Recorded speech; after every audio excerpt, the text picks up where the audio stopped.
Welcome back, as promised, and we keep our promises here in France 24. We have Media Watch, not with James Creedon. Olivia Salazar-Winspear takes the baton, and we're talking about Vladimir Putin. Vladimir Putin and his not-so-surprising win in the presidential election last night. Obviously, today has been filled with stories of electoral fraud, the opposition crying foul. There we see him with a little tear of joy. I think he Did had something... cry, or was it, as his spinmeisters said, a case of the wind in his eye or something? Something in his eye. I think it was the emotion. I think it was one in the eye, wasn't it? Definitely. Well, the thing is, there's been a lot of crying foul about this election, but the state broadcaster, Russia Today, if I just bring that up here, there's something of a Russian France 24 there. I wouldn't say that, because that's very much it's very much the mouthpiece of Russia, whereas France 24 is completely independent. Of course. Let's get that straight. It's trilingual, and well, it's bilingual, sorry, and it is a 24-hour news channel as well.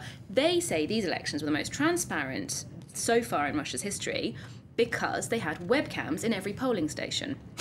Apparently that's a measure of transparency. Now, if we look at this next article in Gawker, we see some of the webcams. There's a guy having a nap in a polling station and some other people having a disco. Yeah. So I don't know if these webcams were terribly useful. But more seriously, there's been a real opposition movement, obviously, on the internet against the results of these elections. We all know that many of these movements are organised through social networks, Twitter, Facebook, etc. There's an article here from Slate in January saying that the internet is the secret weapon of the opposition if they want to gain important ground against Putin. It was a very optimistic article saying that, you know, they could make great progress. That didn't really happen against the machine that is Medvedev Putin, and now the internet is left to just poke fun at the government, since we haven't managed to change the government in the last 24 hours.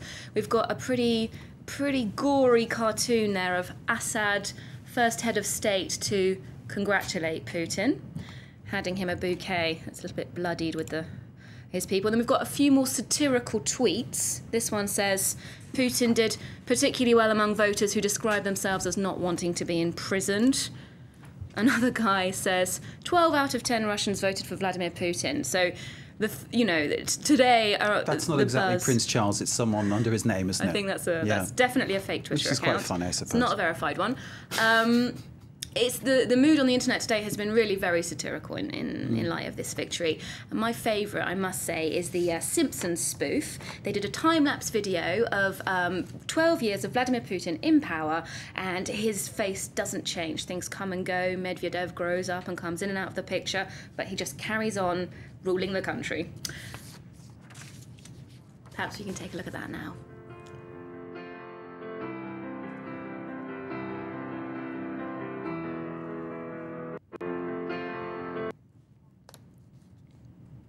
Okay, so that's Mr. Burns in the guise of Vladimir Putin, and we're seeing all the changes happening there. It looks a little bit like him, doesn't it? Yeah, something similar. Not bad at all. We're moving on to Rush Limbaugh. Now, he's the, fair to say, right-of-centre radio talk show host in the States who's possibly one of the most influential people in the media in the USA, isn't he? Absolutely. And he's in the centre of a row regarding... Now, he is a very big radio talk show host, as you say.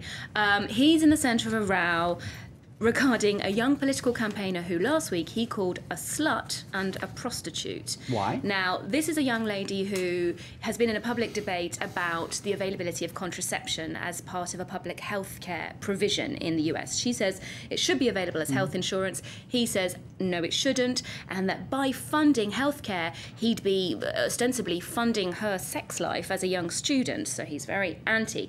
Now, his remarks, I mean, the language is very strong, sparked outrage from absolutely everyone, women, you know, pro-choice campaigners, Democrats, and even President Obama himself, who phoned the young lady in question to offer his support.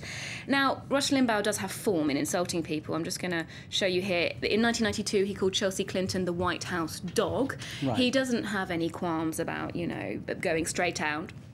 He had to apologise on his website. Hang on, is that him there? The guy with the big cigar is very ugly. That's him there. Yeah, okay, right. And all the Republicans want nothing to do with him now. Even advertisers have pulled out. Oh, excellent. That's good. So there is some justice in the world. Yeah. Okay, Rush Limbaugh finally got what he deserved, it seems. Olivia, thank you very much indeed. That was Media Watch. You're welcome.